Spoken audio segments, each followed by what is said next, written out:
Latest updates ఎప్పటికప్పుడు పొందడానికి big TV WhatsApp channel follow అవ్వండి. లింక్ డిస్క్రిప్షన్ లో ఉంది.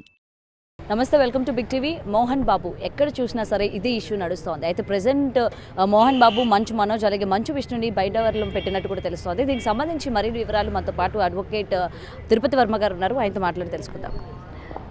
సార్ నమస్తే. నమస్తే అండి.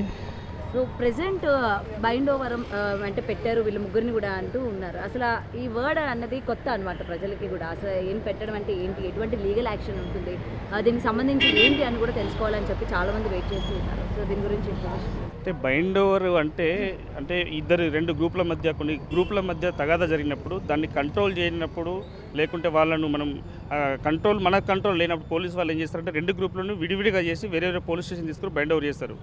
లేదు అంటే వాళ్ళకు ఒక నోటీస్ ఇచ్చి వాళ్ళు ఎప్పుడు అయితే అవసరం ఉంటుందో అప్పుడు రమ్మన్నప్పుడు వాళ్ళకు ఆ పోలీస్ స్టేషన్కి హాజరవ్వాల్సి వస్తుంది. సో దానికోసం బైండ్ ఓవర్ అంటారు.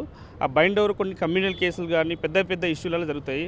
అంటే వీళ్ళు సెలబ్రిటీస్ కాబట్టి ఈ మోహన్ బాబు విషయంలో అండ్ ఈ మనోజ్ వాళ్ళ విషయంలో ఎందుకు జరుగుతుందంటే ఇద్దరు అన్నదమ్ముల మధ్యలో వైరం ఉన్నది.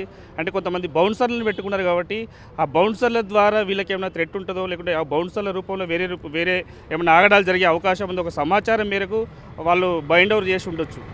సో ఆ సమాచారంతో పెట్టి ఉంటారని మేము అనుకుంటున్నాం. అయితే సార్, ఇంతకీ ఈ బౌన్సర్ల వ్యవస్థ ఏదైతే ఉందో, ముఖ్యంగా లీగల్లోనే అసలు బౌన్సర్లని ఎవరు పెట్టుకోవాలి, అసలు ఎవరు పెట్టుకుంటే ఎటువంటి సెక్షన్స్ వాళ్ళకి యాప్ట్ అవుతాయి, ఎవరు పెట్టుకోకూడదు అన్న దాని మీద చెప్పండి సార్. ఇంతకుముందు గతంలో ఇండియన్ పీనల్ కోడ్లో ఈ బౌన్సర్ల గురించి ఎక్కడ కూడా ఈ సెక్షన్ గురించి ఎక్కడ కూడా చెప్పలేదు. ఇప్పుడు బిఎన్ఎస్ యాక్ట్ ప్రకారం, కొత్తగా వచ్చిన బిఎన్ఎస్ ప్రకారం ఈ బౌన్సర్ల గురించి ఒక సెక్షన్ 125 రాయడం జరిగింది. ఈ 125 ఏం చేస్తుందంటే, ఏదైనా ఒక సెలబ్రిటీ కానీ ఒక పొలిటికల్ లీడర్ కానీ ఆయన ప్రజల మధ్యలోకి వచ్చినప్పుడు, లేకుంటే ఆయనకు థ్రెట్ అనిపించినప్పుడు ఆయన సెక్యూరిటీ పర్పస్, ఆయనను సెక్యూరిటీ చేయడానికి ఈ బౌన్సర్లు ఉంటారు.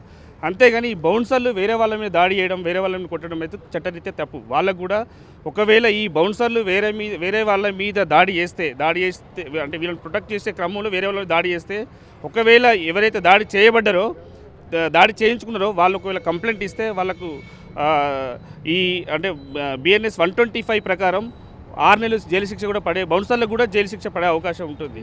సో ఇంతకుముందు ఐపీఎస్ఎల్ అయితే ఈ బౌన్సర్ల గురించి అయితే ఎక్కడ చర్చ లేదు, రాయలేదు కూడా. సో కొత్త చట్టం ప్రకారం బిఎన్ఎస్ ఉంది, 125 ప్రకారం ఉన్నది.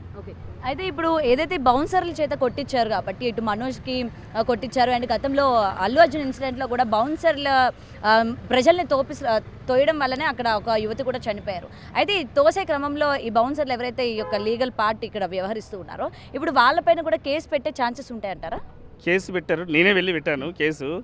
అక్కడ ఏంటంటే, అంటే ఈ విషయం వచ్చినప్పుడు పల్లవి ప్రశాంత్ విషయం కూడా వస్తుంది. పల్లవి ప్రశాంత్ విషయంలో ఆయన ఒక బిగ్ బాస్ నుండి, అంటే అప్పటి వరకు ఒక సామాన్యమైన వ్యక్తి సెలబ్రిటీగా వస్తాడు, ఎందుకంటే బిగ్ బాస్ విన్నర్గా వస్తాడు. వచ్చిన తర్వాత ఆయన ప్రమేయం లేకుండా జనాలు పబ్లిక్ ఆయన మీద ఫాలోయింగ్ కోసం ఆయన కోసం వస్తారు. వచ్చినప్పుడు ఆ పల్లవి ప్రశాంతం ప్రమేయం ఉండదు, ఆయన ర్యాలీ తీయాలని ఉండదు, ఏముండదు. అట్లాంటి ఆయన కామన్ ఇంటెన్షన్ ఉండదు. ఆయనకు ఇంటెన్షన్ లేనప్పుడు ఆయన ర్యాలీగా వెళ్తున్నప్పుడు కొన్ని వెహికల్స్ డ్యామేజ్ అయినాయి. ఆ వెహికల్స్ డ్యామేజ్ కావడం వల్ల పల్లవి ప్రశాంత్ని వెంటనే రాత్రి అరెస్ట్ చేసి రిమాండ్ చేసి 10-15 రోజులు రిమాండ్లో పెట్టడం జరిగింది. ఇక్కడ అల్లు అర్జున్ గారు ఎక్కడ కూడా పోలీస్ పర్మిషన్ తీసుకోలేదు, పోలీస్ వాళ్ళకి ఇన్ఫర్మేషన్ లేదు. ఈ అంత పెద్ద ఒక 1.5 year నుండి ఈ ఒక ఆర్మీ, అల్లు అర్జున్ ఆర్మీ అని పెట్టుకొని ఇదంతా ఏదో ఒక హైప్ రావడానికి ప్రయత్నం చేసి అక్కడ ఒక అలజడి సృష్టించడానికి చేసినట్టు అనిపించింది. ఆ అలజడిలో ఒక సామాన్యమైన కుటుంబం నుంచి ఒక మహిళ అన్యాయంగా చనిపోయిందని చెప్పి మేము భావిస్తున్నాం. దానికి తప్పకుండా ఆయనకు కూడా సెక్షన్ అంటే ఒక మర్డర్ కేసు లాగా పెట్టేసి, అంటే కల్పబుల్ హోమిసైడ్ లాగా పెట్టేసి ఆయన అరెస్ట్ చేసి రిమాండ్ చేయాలి. ఇంతకుముందే వాళ్ళకు ముగ్గురికి నోటీస్ ఇచ్చినట్టు మాకు తెలిసింది, కానీ అరెస్ట్ ఇంతవరకు చేయలేదు. అరెస్ట్ చేయాలని కోరుకుంటున్నాం, ఎందుకంటే చట్టం అందరికీ సమానమే. ఈ కేసులో కూడా మోహన్ బాబు గారు కూడా ఇంతకుముందు 118 బిఎన్ఎస్ ప్రకారం ఇచ్చారు. దాన్ని సెక్షన్ ఆల్టర్ చేసి 109 సెక్షన్ 109 ప్రకారం బిఎన్ఎస్ ప్రకారం ఇవ్వడం జరిగింది.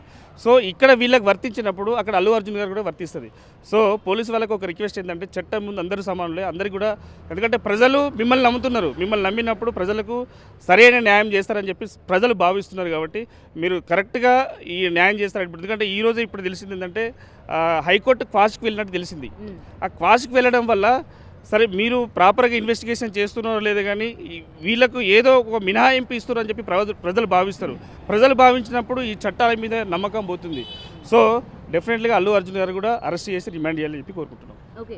సో అయితే ఇక్కడ ఇంకొకటి సార్, అంటే ఫ్యాన్స్ పరంగా కావచ్చు, ఆ బౌన్సర్లు చేసేదానికి ఆ యొక్క యాక్టర్స్ని ఎందుకని అరెస్ట్ చేయాలి? ఇప్పుడు ఈ ఇష్యూలో కూడా మీరు అన్నట్లయితే మోహన్ బాబు యొక్క బౌన్సర్స్ కావచ్చు, లేకపోతే మంచు విష్ణు యొక్క బౌన్సర్స్ కావచ్చు, వాళ్ళు అటాక్ చేశారు అటు మీడియా పైన కావచ్చు, అలాగే మనోజ్ పైన. అంటే ఇప్పుడు ఈ మొత్తం యాక్ట్ ఏదైతే ఉందో, ఈ అరెస్ట్ ఏదైతే ఉందో, ఇటు మోహన్ బాబు అలాగే విష్ణు పైన కూడా వర్తిస్తుందంటారా? ఈ బౌన్సర్ల యాక్ట్ బౌన్సర్లు ఎందుకు పెట్టుకుంటారంటే వాళ్ళను అంటే ఒక సెలబ్రిటీని ప్రొటెక్ట్ చేయడానికి పెట్టుకుంటారు. వాళ్ళు ప్రొటెక్ట్ చేయాలని ఆయన ప్రొటెక్ట్ చేసి తీసుకెళ్ళాలి, ఎక్కడికైనా తీసుకెళ్ళాలి. కానీ వేరే వాళ్ళు దాడి చేసినప్పుడు వీళ్ళు ఇతను ప్రొటెక్ట్ చేయరు, కానీ వీళ్ళు మళ్ళీ దాడి చేయడానికి లేదు, అవకాశం లేదు. ఒకవేళ వీళ్ళు దాడి చేసారు అనుకోండి, దాడి చేస్తే వాళ్ళ మీద సెక్షన్స్ వర్తిస్తాయి, వాళ్ళకు కూడా రేపు బిఎన్ఎస్ ప్రకారం అరెస్ట్ చేస్తారు, రిమాండ్ చేసే అవకాశం ఉంటుంది. సో వీళ్ళ దాంట్లో ఈ బిఎన్ఎస్ ప్రకారం బౌన్సర్లు వేరే వాళ్ళ మీద దాడి చేయడానికి లేదు. సో ప్రతి దాడి అనేది బౌన్సర్లకు అది చట్టం ఎక్కడా లేదు. సో ఒకవేళ దాడి చేస్తే కంపల్సరీ అరెస్ట్ చేయాలి, రిమాండ్ చేయాలి. ఓకే.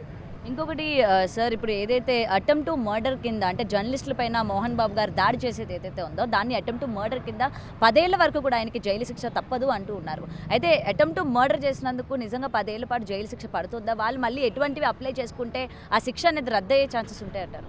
ముఖ్యంగా జర్నలిస్టుల పైన దాడి జరగడం అనేది అమానుషం, అది అందరూ ఖండించాల్సిందే. ముఖ్యంగా మేము కూడా అడ్వకేట్లు, న్యాయవాదులుగా మేము కూడా ఖండిస్తున్నాం ఈ సెక్షన్. ఎందుకంటే జర్నలిస్టు లేకుంటే ఈరోజు మీడియా అనేది బయటికి రాకపోతుంటే ఎక్కడ న్యూస్ కూడా ఎక్కడో జరిగిన న్యూస్ కూడా ఇక్కడ ఈరోజు క్షణాలలో మన దగ్గరికి వస్తున్నది, ఇక్కడ వేరే కంట్రీస్లో జరిగినది. ఎందుకంటే ఇదంతా మీడియా, సోషల్ మీడియా ద్వారానే వస్తుంది.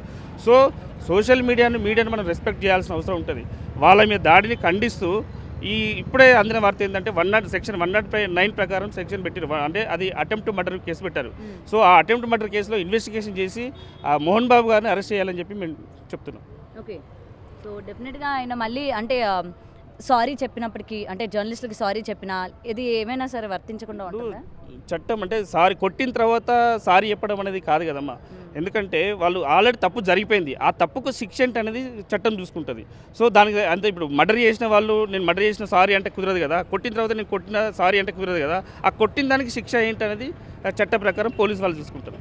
సో ఆ ప్రకారం ఆయనకు నాకు తెలిసి అరెస్ట్ నోటీస్ ఇస్తారు, రిమాండ్ కూడా చేసే అవకాశం ఉంటుంది ఈ సెక్షన్ ప్రకారం. సో ఈ సెక్షన్కు మినిమం 10 years శిక్ష ఉంటుంది, అండ్ ఇంకా దానికి ఫైన్ అమౌంట్ కూడా ఉంటుందని చెప్పి భావిస్తున్నాను. ఓకే.